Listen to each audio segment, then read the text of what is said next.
सोचिए, आप अच्छा करते हैं, फिर भी लोग आपको हल्के में लेते हैं। आप चुप रहते हैं तो लोग आपको कमजोर समझ लेते हैं। और जब आप सहन करते रहते हैं तो वही लोग आपकी बाउंड्रीज को रौंदते चले जाते हैं। नेपोलियन हिल कहते हैं, the world makes room for the person who knows where he is going. लेकिन सवाल यह है, क्या आप खुद जानते हैं कि आपकी वैल्यू क्या है? अगर नहीं, तो दुनिया आपको वही औकात दिखाएगी जो आप खुद अपने लिए तय करते हैं। आज की यह वीडियो आपको सिखाएगी लोगों को दबाकर नहीं, बल्कि खुद को मजबूत बनाकर औकात में कैसे रखा जाता है। चैप्टर 1, सेल्फ रिस्पेक्ट, पावर की असली जड़। नेपोलियन हिल की फिलॉसफी में सेल्फ रिस्पेक्ट सिर्फ एक मॉरल वैल्यू नहीं है, बल्कि यह पावर का फाउंडेशन है। क्योंकि जिस इंसान के भीतर खुद के लिए सम्मान नहीं होता, दुनिया उसे कभी सीरियस नहीं लेती। और यह बात सुनने में भले ही हार्श लगे, लेकिन रियलिटी यही है कि आप खुद को जितना अलाउ करते हैं, दुनिया आपको उतना ही ट्रीट करती है। अगर आप खुद को ईजिली अवेलेबल रखते हैं, हर वक्त रेडी रहते हैं, हर किसी के लिए हाँ बोलते हैं, हर कॉल तुरंत उठाते हैं, हर मैसेज का जवाब सेकंड्स में देते हैं, हर प्रॉब्लम में खुद को घसीट लेते हैं, तो धीरे धीरे लोगों के सबकॉन्शियस माइंड में आपकी इमेज एक ऑलवेज अवेलेबल ऑप्शन की बन जाती है, न कि एक वैल्यूएबल प्रायोरिटी की। और यही वह पॉइंट है जहां सेल्फ रिस्पेक्ट साइलेंटली मरने लगती है। क्योंकि रिस्पेक्ट कभी भी डिमांड करने से नहीं आती। रिस्पेक्ट हमेशा स्कैर्सिटी और बाउंड्रीज से पैदा होती है। ओवर अवेलेबिलिटी असल में काइंडनेस नहीं होती, बल्कि यह एक वीक सिग्नल होता है जो आप अननोविंगली लोगों को भेजते हैं कि मेरे टाइम की कोई कीमत नहीं है, मैं खुद से ज्यादा आपको इंपॉर्टेंस देता हूं। और जब इंसान ऐसा सिग्नल बार बार देता है, तो सामने वाला उसे एक्सप्लॉइट करना शुरू कर देता है, कभी कॉन्शियसली तो कभी अनकॉन्शियसली। क्योंकि ह्यूमन साइकोलॉजी सिंपल है, जो चीज आसानी से मिल जाए उसकी वैल्यू गिर जाती है। आप देखिए, जिस डॉक्टर के पास अपॉइंटमेंट लेने के लिए हफ्तों इंतजार करना पड़ता है, लोग उसके नाम से ही इंप्रेस्ड हो जाते हैं, उसकी एक एडवाइस को सीरियसली लेते हैं, उसकी बात बीच में नहीं काटते, क्योंकि उसके टाइम की स्कैर्सिटी है। जबकि जो डॉक्टर हर वक्त फ्री बैठा रहता है, चाहे वह कितना ही नॉलेजेबल क्यों ना हो, लोग उसे कैजुअली लेते हैं, लेट पहुंचते हैं, इंस्ट्रक्शंस को लाइटली लेते हैं। और यही प्रिंसिपल लाइफ के हर एरिया में लागू होता है। Relationships, work place, family, friendship, business, हर जगह। नेपोलियन हिल कहते हैं कि self respect is non negotiable, क्योंकि जिस दिन आपने अपने स्टैंडर्ड्स गिरा दिए, उसी दिन आपने अपनी पावर दूसरों के हाथ में दे दी। और पावर देने का मतलब यह नहीं कि कोई आपको फिजिकली कंट्रोल करे, बल्कि इसका मतलब है कि लोग आपके इमोशंस, आपके टाइम, आपकी एनर्जी को कंट्रोल करने लगते हैं। ओवर अवेलेबिलिटी धीरे धीरे आपकी मेंटल हेल्थ को भी डैमेज करती है, क्योंकि जब आप हर किसी को खुश करने की कोशिश करते हैं, तो अंत में कोई भी पूरी तरह खुश नहीं होता। और सबसे ज्यादा अनहैप्पी आप खुद होते हैं, क्योंकि आपकी एनर्जी ड्रेन होती चली जाती है, आपके गोल्स पीछे छूटने लगते हैं, और फिर फ्रस्ट्रेशन पैदा होती है, जो इवेंचुअली एंगर या सेल्फ डाउट में बदल जाती है। यही कारण है कि नेपोलियन हिल नो कहने की एबिलिटी को मेंटल डिसिप्लिन मानते हैं, क्योंकि हर रिक्वेस्ट एक्सेप्ट करना जेनरोसिटी नहीं है, यह सेल्फ बिट्रेयल है। और जब इंसान बार बार खुद को बिट्रे करता है, तो उसका सबकॉन्शियस माइंड भी उसे वीक मानने लगता है। नो कहना रूड होना नहीं है, बल्कि यह क्लैरिटी और मैच्योरिटी का साइन है, क्योंकि क्लियर लोग ही पावरफुल होते हैं, कंफ्यूज्ड लोग नहीं। जो इंसान बिना गिल्ट के नो बोल सकता है, वही इंसान लाइफ में लॉन्ग टर्म सक्सेस अचीव करता है, क्योंकि वह अपनी एनर्जी को रैंडम लोगों और रैंडम कामों में वेस्ट नहीं करता, बल्कि कॉन्शियसली डिसाइड करता है कि कहाँ देना है और कहाँ नहीं। नेपोलियन हिल की line, you are the master of your habits और दे विल मास्टर यू, यहाँ परफेक्टली फिट बैठती है। क्योंकि अगर आपकी हैबिट हर चीज के लिए हाँ बोलने की है, तो धीरे धीरे वही हैबिट आपको कंट्रोल करने लगती है। लोग आपकी अच्छाई को आपका ऑब्लिगेशन समझने लगते हैं, और फिर जब आप कभी मना करते हैं, तो वही लोग आपको सेल्फिश, एरोगेंट या चेंज्ड कहना शुरू कर देते हैं। लेकिन यह रिएक्शन इस बात का प्रूफ होता है कि आपने पहले खुद को कितना अंडरवैल्यू किया था। सेल्फ रिस्पेक्ट का असली मतलब यह है कि आप अपने टाइम को, अपनी एनर्जी को, अपनी मेंटल स्पेस को सेक्रेड माने, क्योंकि जो इंसान खुद को प्रायोरिटी नहीं देता, उसे दुनिया कभी प्रायोरिटी नहीं देती। लाइफस्टाइल लेवल पर अगर आप सच में सेल्फ रिस्पेक्ट बिल्ड करना चाहते हैं, तो सबसे पहले छोटे छोटे डिसीजन से शुरुआत करनी होगी। हर कॉल तुरंत उठाना बंद कीजिए, हर मैसेज का रिप्लाई इंस्टेंट देने की मजबूरी छोड़िए, हर प्लान में अवेलेबल रहने की आदत तोड़िए, और दिन में कम से कम एक बार बिना एक्सप्लेनेशन दिए, बिना गिल्ट फील किए, शांति से नो बोलने की प्रैक्टिस कीजिए। क्योंकि नो कहना ईगो नहीं है, ये सेल्फ कंट्रोल है। याद रखिए, पावरफुल लोग लाउड नहीं होते, डेस्परेट नहीं होते, कॉन्स्टेंटली अवेलेबल नहीं होते। वे काम होते हैं, सिलेक्टिव होते हैं, और अपने स्टैंडर्ड्स के साथ कॉम्प्रोमाइज नहीं करते। और जब आप ऐसा करना शुरू करते हैं तो शुरू में लोगों को अनकंफर्टेबल लगेगा, कुछ लोग दूर भी हो सकते हैं, लेकिन जो लोग आपकी बाउंड्रीज रिस्पेक्ट करना सीख जाएंगे वही आपके लाइफ में लॉन्ग टर्म वैल्यू ऐड करेंगे। सेल्फ रिस्पेक्ट कोई मोटिवेशनल वर्ड नहीं है, ये डेली डिसिप्लिन है। और जिस दिन आपने अपने लिए खड़े होना सीख लिया उसी दिन से दुनिया का एटीट्यूड आपके लिए बदलना शुरू हो जाता है, क्योंकि अंत में लोग आपको वही औकात देते हैं जो आप खुद अपने लिए तय करते हैं। चैप्टर 2 बाउंड्रीज, इनविजिबल लाइन जो पावरफुल लोग खींचते हैं। स्ट्रांग लोग कभी शोर नहीं मचाते, वो लड़ते नहीं, वो चिल्लाते नहीं, और ना ही बार बार अपनी इंपॉर्टेंस साबित करने की कोशिश करते हैं, क्योंकि उनकी असली ताकत उनकी क्लियर बाउंड्रीज में छुपी होती है।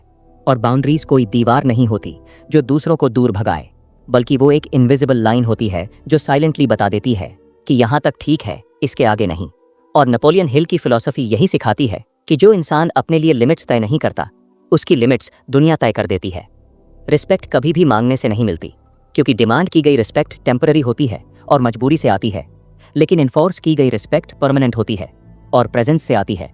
और इन्फोर्स करने का मतलब गाली देना, धमकाना या एग्रेसिव होना नहीं है, बल्कि इसका मतलब है अपने बिहेवियर से यह साफ कर देना कि आप किस ट्रीटमेंट को टॉलरेट करेंगे और किसे नहीं। अगर कोई बार बार आपका मजाक उड़ाता है, आपकी इंसल्ट करता है, आपके सामने आपको छोटा दिखाने की कोशिश करता है और आप हर बार चुप रह जाते हैं, मुस्कुराकर टाल देते हैं या सोचते हैं कि कोई बात नहीं, तो असल में वही साइलेंस धीरे धीरे कंसेंट बन जाती है और सामने वाला यह मान लेता है कि यह बिहेवियर एक्सेप्टेबल है, क्योंकि ह्यूमन साइकोलॉजी सिंपल है। जहां रेजिस्टेंस नहीं होता वहां परमिशन समझ ली जाती है। यही कारण है कि पावरफुल लोग पहली बार में ही क्लियर सिग्नल दे देते हैं। वे ज्यादा एक्सप्लेन नहीं करते, लेकिन उनका बॉडी लैंग्वेज, टोन और रिस्पांस ये बता देता है कि डिसरिस्पेक्ट यहां अलाउड नहीं है। वर्क प्लेस में आप देखिए, जो एम्प्लॉई अपनी लिमिट्स क्लियर रखता है, जो अननेसेसरी वर्कलोड पर पोलाइटली लेकिन फर्मली मना कर देता है, जो आफ्टर ऑफिस आवर्स में हर समय अवेलेबल नहीं रहता, उसी एम्प्लॉई से बॉस भी प्रोफेशनल टोन में बात करता है। जबकि जो एम्प्लॉई हर वक्त यस सर कहता है, ओवर टाइम को नॉर्मल मान लेता है और पर्सनल लाइफ सैक्रिफाइस करता रहता है, उसे धीरे धीरे ग्रांटेड मान लिया जाता है। और फिर वही बॉस उसके साथ कैजुअली, कभी कभी डिसरिस्पेक्टफुली भी बात करने लगता है। और ये इसलिए नहीं कि बॉस बुरा है, बल्कि इसलिए कि बाउंड्रीज पहले कभी सेट ही नहीं की गई। बाउंड्रीज का एक बहुत बड़ा हिस्सा इमोशनल डिस्टेंस से भी जुड़ा होता है, क्योंकि हर किसी से इमोशनली ओपन होना स्ट्रेंथ नहीं है, ये वल्नरेबिलिटी है। और वल्नरेबिलिटी तब तक ठीक है जब तक सामने वाला ट्रस्टवर्दी हो। लेकिन अगर आप हर इंसान के सामने अपने फियर्स, पेन, इनसिक्योरिटीज और प्लान्स खोल देते हैं तो आप अननोइंगली उन्हें पावर दे देते हैं।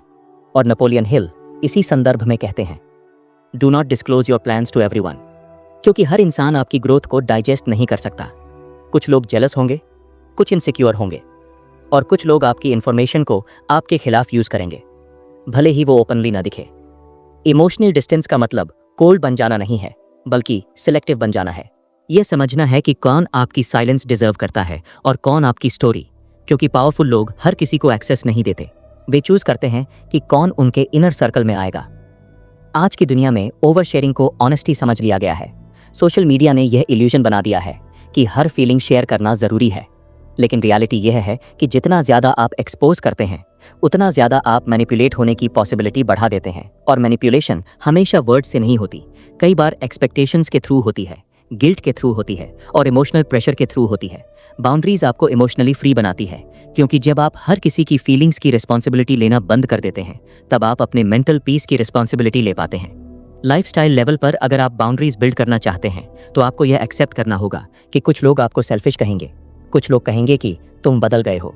लेकिन नेपोलियन हिल साफ कहते हैं कि ग्रोथ के रास्ते में अप्रूवल की भूख सबसे बड़ा ऑब्स्टेकल होती है, क्योंकि जो इंसान सबको खुश करना चाहता है वह खुद को खो देता है। अपने गोल्स, पेन और प्लान्स को सिर्फ 1 से 2 ट्रस्टेड लोगों तक सीमित रखना कोई सीक्रेसी नहीं है, यह विजडम है। क्योंकि जब आपके पास लिमिटेड लोग होते हैं तो आपकी एनर्जी स्कैटर्ड नहीं होती, आपकी फोकस शार्प रहती है और आपकी कॉन्फिडेंस दूसरों की ओपिनियन से हिलती नहीं है। बाउंड्रीज आपको अकेला नहीं बनाती, वे आपको सिलेक्टिव बनाती हैं, और सिलेक्शन ही पावर है, क्योंकि जिस इंसान के पास चॉइस होती है वही ट्रूली पावरफुल होता है। याद रखिए, दुनिया लाउड लोगों से नहीं डरती, दुनिया क्लियर लोगों से डरती है, और क्लैरिटी बाउंड्रीज से आती है। इसलिए अगर आप चाहते हैं कि लोग आपकी प्रेजेंस में लिमिट्स समझें तो पहले आपको खुद अपने लिए वो इनविजिबल लाइन खींचनी होगी, क्योंकि अंत में वही लोग आपको रिस्पेक्ट देंगे जो यह देखेंगे कि आप खुद को डिसरिस्पेक्ट करने की परमिशन किसी को नहीं देते। Chapter 3 results. जब आपकी सक्सेस बोलती है, इस दुनिया में लोग आपकी कोशिशों को नहीं देखते, आपकी थकान को नहीं गिनते, आपकी रातों की नींद को नहीं समझते। वे सिर्फ उस जगह को देखते हैं जहां आप पहुंचे हो, क्योंकि सोसाइटी एफर्ट से नहीं, आउटकम से जज करती है। और यही वजह है कि नेपोलियन हिल रिजल्ट्स को असली अथॉरिटी मानते हैं, क्योंकि जब आपके पास रिजल्ट्स होते हैं तब आपको अपनी वैल्यू एक्सप्लेन करने की जरूरत नहीं पड़ती। लोग आपकी मेहनत नहीं, आपके रिजल्ट्स रिस्पेक्ट करते हैं। और यही एक अनकंफर्टेबल ट्रूथ है जिसे एक्सेप्ट किए बिना कोई भी पावरफुल नहीं बन सकता। जो इंसान ज्यादा बोलता है, ज्यादा प्रॉमिसेस करता है, ज्यादा प्लान्स शेयर करता है, वह अक्सर कम अचीव करता है, क्योंकि उसकी एनर्जी वर्ड्स में वेस्ट हो जाती है। जबकि स्ट्रांग लोग क्वाइट रहते हैं, फोकस्ड रहते हैं और एक्शन में विश्वास करते हैं। टॉक लेस, वर्क मोर कोई मोटिवेशनल कोट नहीं है, ये हाई परफॉर्मेंस माइंडसेट है। क्योंकि जब आप कम बोलते हैं तो आपके पास सोचने, प्लान करने और एग्जीक्यूट करने के लिए ज्यादा मेंटल स्पेस बचती है। आप नोटिस करेंगे कि ट्रूली सक्सेसफुल लोग अपने स्ट्रगल्स का एडवर्टाइजमेंट नहीं करते, वे अपने डिसिप्लिन को शोकेस नहीं करते, वे बस डेली वर्क करते रहते हैं और एक दिन वही वर्क रिजल्ट बनकर बोलने लगता है। जिस इंसान की बैंक बैलेंस स्ट्रांग होती है, उसे अपने स्टेटस के बारे में बार बार बताने की जरूरत नहीं पड़ती, क्योंकि स्टेबिलिटी साइलेंटली कॉन्फिडेंस पैदा करती है और कॉन्फिडेंस बिना शोर के दिखता है।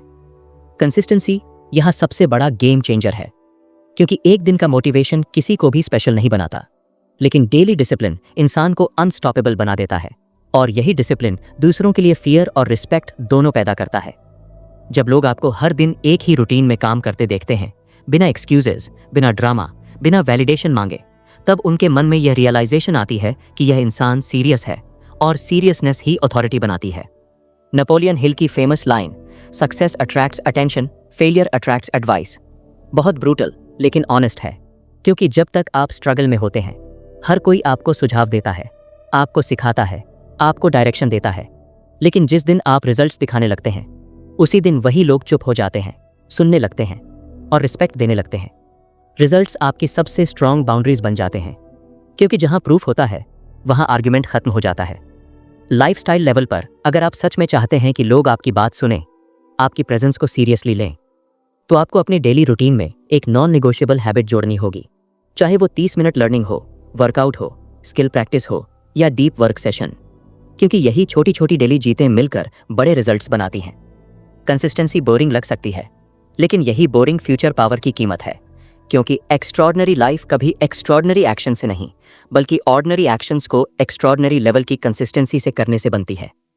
जब आप अपने लाइफ में रिजल्ट्स बिल्ड करना शुरू करते हैं, तो आपको खुद महसूस होगा कि आपको डिफेंड करने की जरूरत कम पड़ने लगी है, जस्टिफाई करने की जरूरत कम पड़ने लगी है, क्योंकि आपका काम आपकी तरफ से बोलने लगता है। याद रखिए, दुनिया लाउड लोगों से नहीं, इफेक्टिव लोगों से इंप्रेस होती है, और इफेक्टिवनेस हमेशा रिजल्ट से दिखाई देती है। इसलिए अगर आप चाहते हैं कि लोग आपको औकात में रखें, तो उन्हें शब्दों से नहीं, अपने काम से जवाब दीजिए, क्योंकि अंत में सक्सेस ही वो लैंग्वेज है जिसे हर इंसान समझता है। Chapter 4 inner authority. जब आप खुद को लीड करते हैं, असली औकात बाहरी दुनिया से नहीं मिलती, न किसी पोजीशन से, न किसी टाइटल से और न ही लोगों की तारीफ से। असली औकात उस दिन बनती है जब इंसान खुद को कंट्रोल करना सीख जाता है, क्योंकि जो व्यक्ति अपने इमोशंस, अपने रिएक्शंस और अपने इंपल्सेस का मास्टर बन जाता है, वही लाइफ में ट्रूली पावरफुल होता है। नेपोलियन हिल इनर अथॉरिटी को लीडरशिप की हाईएस्ट फॉर्म मानते हैं, क्योंकि जो इंसान खुद को लीड कर सकता है, उसे किसी और को प्रूव करने की जरूरत नहीं पड़ती। इमोशनल कंट्रोल असल पावर है, क्योंकि जो इंसान गुस्से में रिएक्ट नहीं करता, वही सिचुएशन को डोमिनेट करता है। और यह डोमिनेशन आवाज ऊंची करके नहीं होती, ये साइलेंस, पेशेंस और क्लैरिटी से होती है। आप नोटिस करेंगे कि आर्ग्यूमेंट्स में जो व्यक्ति शांत रहता है, जो बीच में नहीं कूदता, जो हर शब्द पर रिएक्ट नहीं करता, वही इंसान अंत में मजबूत दिखाई देता है। क्योंकि जब एक इंसान इमोशनल हो जाता है, तो वह अपनी पावर सामने वाले को दे देता है, और सामने वाला वही पावर उसके खिलाफ यूज करता है। इमोशनल कंट्रोल का मतलब फीलिंग्स को दबाना नहीं है, बल्कि सही समय पर सही रिस्पॉन्स देना है, क्योंकि रिस्पॉन्स कॉन्शियस होता है और रिएक्शन अनकॉन्शियस, और पावरफुल लोग हमेशा रिस्पॉन्स चुनते हैं। इनर अथॉरिटी का दूसरा पिलर है लोगों को खो देने का डर खत्म करना, क्योंकि फियर ऑफ लूजिंग पीपल इंसान को वीक कॉम्प्रोमाइजेस करने पर मजबूर करता है, और यही कॉम्प्रोमाइजेस धीरे धीरे सेल्फ रिस्पेक्ट को खत्म कर देते हैं। नेपोलियन हिल की line, you cannot rise above the fear of criticism, यही बताती है कि जब तक आप क्रिटिसिज्म से डरते रहेंगे, तब तक आप ग्रोथ के उस लेवल तक नहीं पहुंच सकते जहां क्लैरिटी और कॉन्फिडेंस पैदा होता है। जो लोग आपको छोड़ देते हैं जब आप बाउंड्रीज बनाते हैं, जब आप नो कहना शुरू करते हैं, जब आप अपने प्रिंसिपल्स के साथ खड़े होते हैं, वो लोग कभी आपके नहीं थे। वे सिर्फ उस वर्जन के साथ कंफर्टेबल थे जहां आप इजीली अवेलेबल थे और कंट्रोलेबल थे। इनर अथॉरिटी का मतलब यह समझना है कि हर किसी को खुश रखना आपकी रिस्पॉन्सिबिलिटी नहीं है। आपकी रिस्पॉन्सिबिलिटी सिर्फ इतनी है कि आप अपने वैल्यूज के साथ ऑनेस्ट रहें। लाइफस्टाइल लेवल पर इनर अथॉरिटी बिल्ड करने के लिए आपको अपने डिसीजंस अप्रूवल से नहीं, प्रिंसिपल्स से लेने होंगे, क्योंकि अप्रूवल टेम्पोररी होता है और प्रिंसिपल्स परमानेंट। जब आप प्रिंसिपल्स के आधार पर डिसीजंस लेते हैं तो शुरू में लोनलीनेस महसूस हो सकती है, रेजिस्टेंस मिल सकता है, लेकिन धीरे धीरे वही लोनलीनेस स्ट्रेंथ बन जाती है, क्योंकि आप दूसरों की ओपिनियन से नहीं, अपने इनर कंपास से चलने लगते हैं। इनर अथॉरिटी आपको काम बनाती है, और काम इंसान सबसे ज्यादा डेंजरस होता है, क्योंकि उसे प्रोवोक करना मुश्किल होता है, मैनिपुलेट करना मुश्किल होता है और कंट्रोल करना लगभग इम्पॉसिबल। जब आप खुद को लीड करना सीख लेते हैं तब आपको दुनिया को कंट्रोल करने की जरूरत नहीं पड़ती, क्योंकि आपकी प्रेजेंस ही मैसेज बन जाती है। अंत में यही कहा जा सकता है कि असली पावर मसल्स में नहीं, आवाज में नहीं और एग्रेशन में नहीं होती। असली पावर उस इंसान के पास होती है जो अपने अंदर की कैओस को शांत कर चुका होता है, क्योंकि जिसने खुद को जीत लिया उसके सामने दुनिया को झुकने में देर नहीं लगती। याद रखिए, लोगों को औकात में रखना लड़ाई से नहीं होता, शोर मचाने से नहीं होता, और किसी को नीचा दिखाने से तो बिल्कुल नहीं होता। ये होता है सेल्फ रिस्पेक्ट से, क्लियर बाउंड्रीज से, डेली डिसिप्लिन से, और सबसे ज्यादा इनर अथॉरिटी से। नेपोलियन हिल ने सही कहा था, first conquer yourself, then the world will follow. जिस दिन आप खुद को लीड करना सीख लेते हैं उस दिन से लोग अपने आप आपकी लिमिट्स समझने लगते हैं। आपको एक्सप्लेन करने की जरूरत नहीं पड़ती, आपको प्रूव करने की मजबूरी नहीं रहती, क्योंकि आपकी साइलेंस, आपकी कंसिस्टेंसी और आपका कैरेक्टर सब कुछ बोलने लगता है। अगर यह वीडियो आपको कहीं अंदर तक हिट हुई हो तो इसे सिर्फ सुनकर मत छोड़िए, इसे जीना शुरू कीजिए। एक फैसला लीजिए, आज से आप खुद को हल्का नहीं लेंगे, आज से आप हर किसी को एक्सेस नहीं देंगे, और आज से आप अपनी लाइफ प्रिंसिपल्स के साथ जिएंगे, अप्रूवल के लिए नहीं। अगर आपको ऐसे कंटेंट चाहिए जो आपको मजबूत बनाए, जो आपको रियल वर्ल्ड के लिए तैयार करे, तो इस चैनल को सब्सक्राइब कीजिए, वीडियो को लाइक कीजिए और कमेंट में लिखिए आई चूज सेल्फ रिस्पेक्ट। क्योंकि जिस दिन आप खुद को सीरियस लेने लगते हैं दुनिया को मजबूरन आपकी औकात माननी पड़ती है।